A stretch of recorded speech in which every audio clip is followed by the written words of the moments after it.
everybody, it is Dean Z speaking to you from Hutchins Hall, and today I want to talk about legacy admissions, very much in the news. In the wake of the Supreme Court decision in the SFFA cases, or Students for Fair Admissions is what that stands for, there's been a lot of attention about the practice at many selective institutions of what's called legacy admissions, and there is talk of a lawsuit against Harvard to make them eliminate that practice.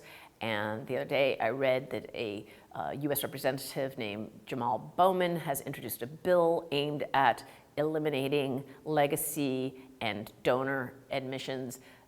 You know, it was a small blurb, so I did not go read the bill, so I don't know what that exactly entails, but surely this is a topic that many people are paying attention to.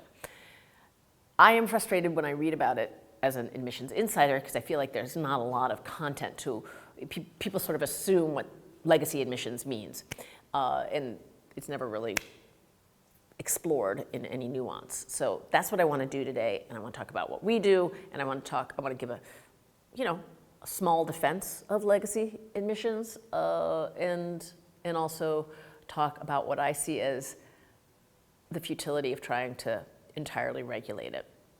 So let's get started. First, what do we at the University of Michigan Law School do? We do ask on our application if you have anyone in your immediate family who went to Michigan Law School. We do not, however, have a policy of giving any kind of boost for that connection, and it is not our standard practice. It is information that we have, and we use it in two ways. One, it's information. It tells me something about your familiarity with Michigan Law School, and and so I think it is useful for that alone.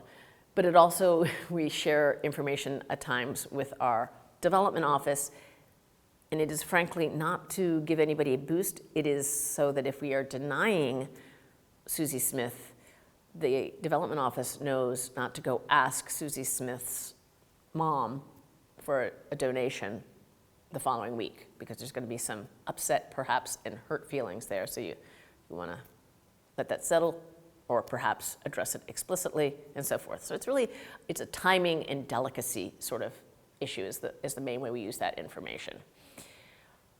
I should note, though, I am privileged, I will say, to not have had any pressure put on me to use information to admit people who have connections this way. Our current dean has literally never leaned on me in the slightest. The most he'll ever do is like, oh, can you just give me a sentence or two about why so I can explain it? And that's it. Like, no, trusting my judgment, trusting my intuitions about what's right in the way of decision making.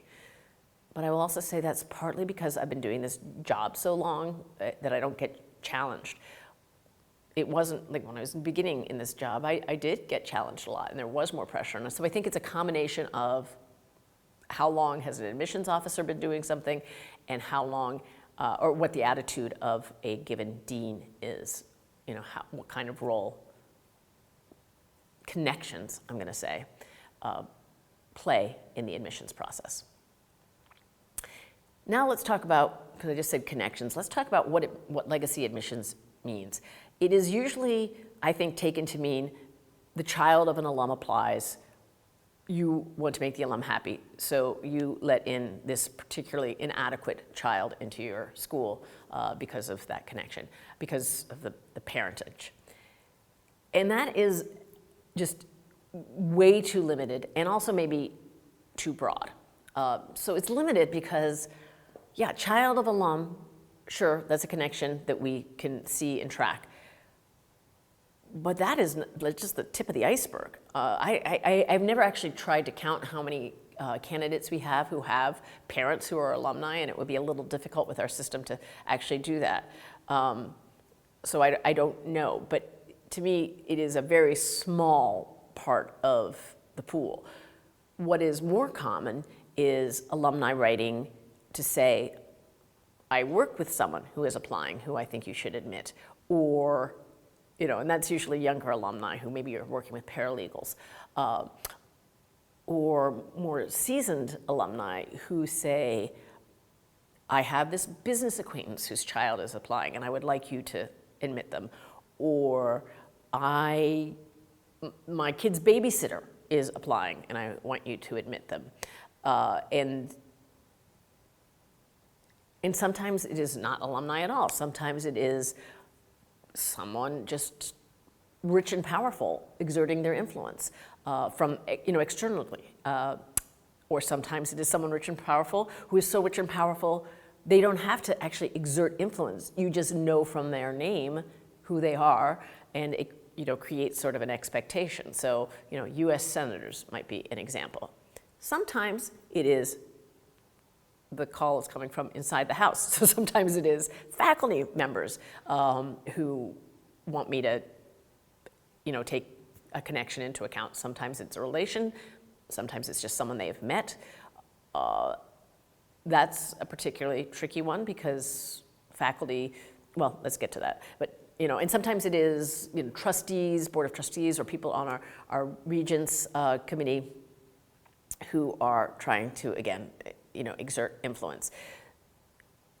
And I want you to think about how broad this is because it really, to me, illustrates how unbelievably difficult to regulate this would ever be because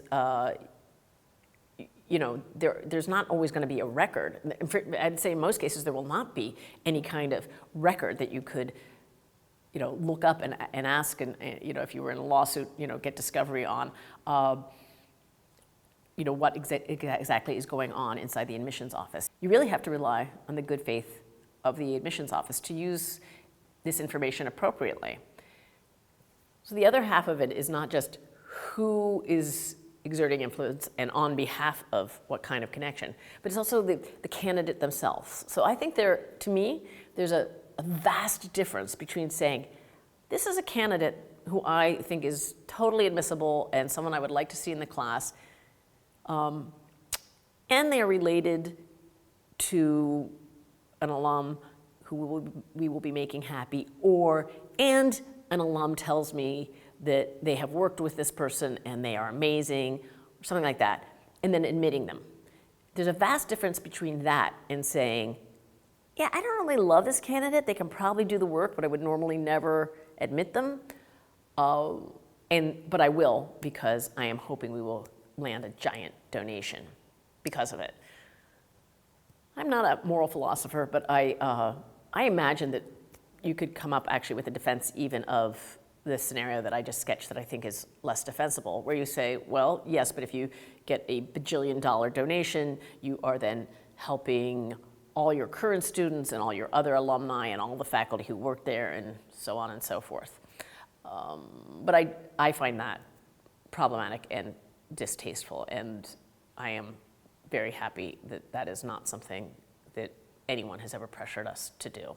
I don't know about other offices, to be very frank. I do think there are offices where that is not uncommon, let us say. Finally, I think one of the critiques is that legacy admissions, and I think this is a very prominent critique right now, legacy admissions is particularly bad for racial and socioeconomic diversity.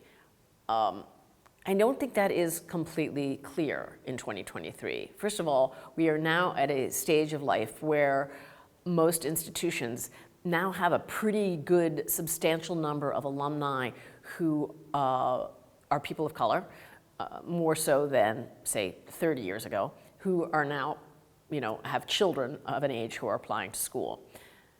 So it's a little interesting that we would, as a group, decide, let's pull the plug on this right now, right at about the time that I think there might be some benefit more broadly in terms of race. And I will say, I've had this idea for quite a while, and I thought it was I was the only one who had it because I'd never heard anyone else say it, but I just heard David Leonhardt of the New York Times say it. So I guess I'm not the genius that I thought I was because other people think of this too, but oh well. So I think that's interesting. And then for socioeconomic, it's a much tougher case to make that it helps anybody. But I definitely do hear from alumni who, through volunteer work or even representing people in difficult circumstances, meet people who say, you really need to take a close look at this person. I mean, I can think of 5 applicants off the top of my head who are amazing people, some of whom we did admit, some of whom we didn't, but all of whom went on to be lawyers and do great things. So that, you know, who are coming from very distressed circumstances. So that, all of which this is to say, I think this is a very complex issue. It is not the sort of the straightforward, evil, rich, white, old person forcing inadequate candidates to be admitted by elite schools everywhere. That is clearly bad, that scenario that I just, you know, kind of sketched out in a exaggerated fashion. But I think on the ground, there can be actually good benefits from legacy admissions. And I do think that regulating it is going to be challenging, and that there's a real danger that it will just be sort of a blunt instrument to fix something that actually needs, you know, tiny little tools to fix. So, all right, that's all I have to say about legacy admissions. Thank you for watching. As always, if you have questions or comments, please email us at law.jd.admissions@umich.edu or put it in the comments below. And as always, thank you very much to my partner in crime, Dustin Johnston, who I would use my influence to admit to law school were he ever to apply, and I'd probably even just waive the LSAT for him. And wherever you go, go blue.